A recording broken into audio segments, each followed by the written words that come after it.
अस्सलाम वालेकुम एवरीवन। अच्छा जी, हमारे पास यूनिट नंबर 1 आपका एक्सरसाइज 1.1 है। इसमें हमने करना है नंबर लाइन पर इन नंबर्स को रिप्रेजेंट। तो जब आपके पास नंबर्स लाइन पर नंबर रिप्रेजेंट करने हो तो एक्चुअली ये होता है कि हम स्केल के साथ एक सीधी लाइन लगाते हैं पेज पर, और सीधी लाइन लगाने के बाद इधर लिखते होते हैं 1 2 3 4 अप टू सो वन, वो सारे चलते जाते हैं। तो अब आपको पता है ये नंबर बहुत ज़्यादा बड़े हैं, 340, 270। तो अब अगर हम एक एक की स्पेस दें, इस तरह लिखें कि इधर एक बड़ी लाइन लगाएं पेज पर और उस पर लिखें 1 2 3 4, तो वो आपको पता है एक लाइन पर ये सारे वो मैक्सिमम 30-40 तक ही जाएगा, इससे ऊपर नहीं जा सकेगा। हमने तो सारे नंबर एक ही नंबर लाइन पर रिप्रेजेंट करने हैं। तो उसके लिए ये होता है कि आपकी मर्ज़ी है आप स्पेस कितनी दें, लेकिन इसमें ये चीज़ लाजमी होती है कि स्केल के साथ जो आप लाइंस लगाते हैं, जैसा कि ये वाली लाइन और ये वाली लाइन, ये वाली लाइन और ये वाली लाइन, इन लाइन के दरमियान जो स्पेस होनी चाहिए, जो वक्फ़ा होना चाहिए, वो सेम होना चाहिए। तो उसके लिए हम क्या करते हैं, सेम होना चाहिए। अब आपकी मर्ज़ी है जिस हिसाब से भी दें। देखें, हमने एक नंबर लाइन रिप्रेजेंट की है, फिर हमने डिजिट्स देखे कहाँ से स्टार्ट हो रहे हैं। अब देखें डिजिट स्टार्ट हो रहा है 70 से, तो इसका मतलब इससे पीछे तो हमारा कोई नंबर नहीं है जिसको हमने लाइन पर रिप्रेजेंट करना हो। और फिर आखिरी डिजिट जो हमारा सबसे बड़ा है वो है 340। तो हमारी मर्ज़ी है हम जितने जितने का दो लाइन के दरमियान स्पेस दे दें। तो हमने इसलिए चाहा है कि एक ही नंबर लाइन पर ये सारे नंबर आ जाएं। उसके लिए ये था कि हमें स्पेस देनी पड़ी 20-20 नंबर की। तो हमने स्टार्ट कहाँ से किया, 60 से। तो देखें 60 के बाद 20 ऐड करें, 20 की स्पेस दे रहे हैं ना। 80 आएगा, 80 के बाद 100 के बाद 120 के बाद 140, 140 के बाद 160 के बाद 180। तो ये इस तरह सारा 20 की स्पेस के हिसाब से हमने बना दिया 340 तक। अब देखें ये एक पेज पर आ भी जाएगा। अब हम अपने नंबर देखेंगे, जो आप देखें नंबर वही रिप्रेजेंट करते जाएं। 70, अब देखें ये है 60, ये है 80। तो 70 कहाँ पर आ जाएगा, 60 और 80 के दरमियान आएगा ना हमारे पास, क्योंकि 20 की स्पेस है। तो 60 + 10 70, फिर +10 80। तो इसका मतलब 60 और 80 के बिल्कुल दरमियान में जो नंबर आएगा वो कौन सा होगा, 70। इसी तरह अगला नंबर है हमारा 90, 80 और 100 के दरमियान में क्या आएगा, 90। इसी तरह हमारा अगला नंबर है 130।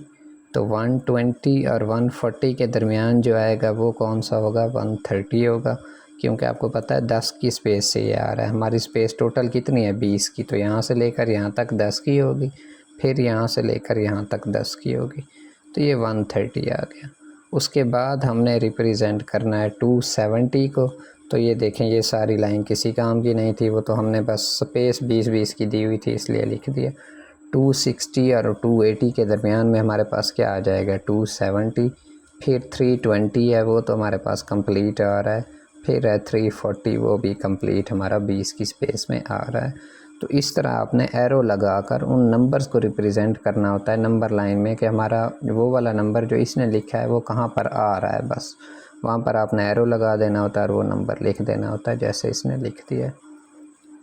उसके बाद अगला क्वेश्चन हमारे पास देखें, इसमें अगेन आपने फिर वही वाला काम करना है। हमने देखना है कि इसमें हमारे पास नंबर मैक्सिमम कौन सा है और मिनिमम कौन सा है। पहली बात तो ये है कि ये नंबर अक्सर नेगेटिव वाले हैं। नेगेटिव वाले कौन से होते हैं, जो ज़ीरो से लेस होते हैं। तो उसके लिए हम नंबर लाइन ऐसे लगाते होते हैं, दरमियान में आप जब पेज में लगाएं ना तो बिल्कुल सेंटर में आपकी ज़ीरो से जो लेफ़्ट साइड पे होते हैं इधर, वो होते हैं सारे नेगेटिव नंबर। ज़ीरो से जो राइट साइड पे होते हैं वो हमारे पास सारे क्या होते हैं, पॉजिटिव नंबर होते हैं। तो अब ये वाले नंबर देखें तो ये हमारे 100 या 50 उतने तक नहीं जा रहे। तो इसका मतलब अब हमारी 1 की स्पेस सही चलेगी।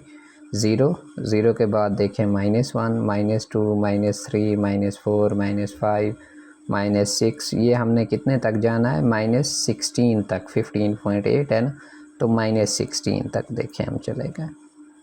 बस अब इतने तक ये माइनस वाले हमारे पूरे हो गए। प्लस वाले देखें तो आपके 10.7 तक जा रहे हैं, तो मतलब 12 तक हम चले जाएंगे, 11 तक हमारी मर्ज़ी है। तो मैंने कहा 0 से लेफ़्ट साइड पे सारे नेगेटिव लिख देते होते हैं, 0 से राइट साइड पे सारे क्या होते हैं हमारे पास पॉजिटिव नंबर। तो अगेन हमने अपने नंबर देखे तो वो बहुत थोड़े थे, तो हमने स्पेस 1 1 की दे दी, वरना आप 2 2 की भी दे सकते हैं, आपकी मर्ज़ी है जैसे स्पेस दें। ये 1 1 की स्पेस आ गई। अब पहले अपने नेगेटिव नंबर देख लें। नेगेटिव नंबर में हमारे पास देखें पहले आ रहा है -6.5, तो ये आपका -6 है, ये आपका -7 है। तो आपको पता है -6 और -7 के दरमियान स्पेस कितनी है, 1 की है। तो इसका मतलब, और ये हमारा है -6.5, 0.51 का क्या होता है हाफ, तो इसका मतलब -6 और -7 इसके बिल्कुल दरमियान में क्या आ जाएगा, -6.5। उसके बाद अगला नंबर है आपके पास -12.3। अब इसको देखें तो ये है हमारा -12, ये है -13। अगर होता -12.5 तो वो तो होता बिल्कुल दरमियान में। अब ये है -12.3, ये बिल्कुल दरमियान में तो नहीं होगा, दरमियान से थोड़ा पहले आएगा ना। तो ये देखें थोड़ा सा पहले आपने एरो लगा देना है, ये बन जाएगा -12.3। इसी तरह अगला है -15.8। अब देखें ये है -15, ये है -16। अगर होता -15.5 तो वो तो होता इधर दरमियान में, हमारा है 5 से ग्रेटर, 5 से पहले वाला होता तो इधर आता, 5 से ज़्यादा है हमारे पास तो वो किधर आया, 16 के ज़्यादा करीब हो जाएगा ना। तो ये आ गया -15.8। उसके बाद अपने पॉजिटिव वाले देखें तो पॉजिटिव वाला है +9.7, ये देखें 9, ये है 10, तो ये हमारे पास 9.5 होता तो दरमियान में होता। अब 5 से ग्रेटर है तो 10 की तरफ हो जाएगा, 9.7 हमारे पास यहाँ पे आ जाएगा। इसी तरह अगला है हमारे पास 10.7, तो ये 10 है, ये 11 है हमारे पास। 10 और 11 के बिल्कुल दरमियान में क्या होगा, 10.5, लेकिन हमारा तो 10.7 है तो हमने आगे जाना है उससे भी, तो ये यहाँ पर आ जाएगा 10.7।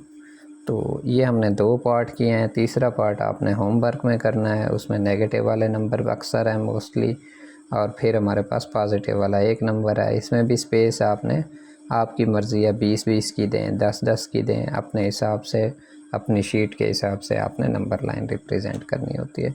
तो थर्ड वाला आपका होमवर्क हो जाएगा। तो ये हमारा एक्सरसाइज 1.1 का क्वेश्चन नंबर 1 कंप्लीट हो जाएगा। इसको आपने अच्छे तरीके से कर लेना है। मिलते हैं अगले लेक्चर में। ओके जी, थैंक यू।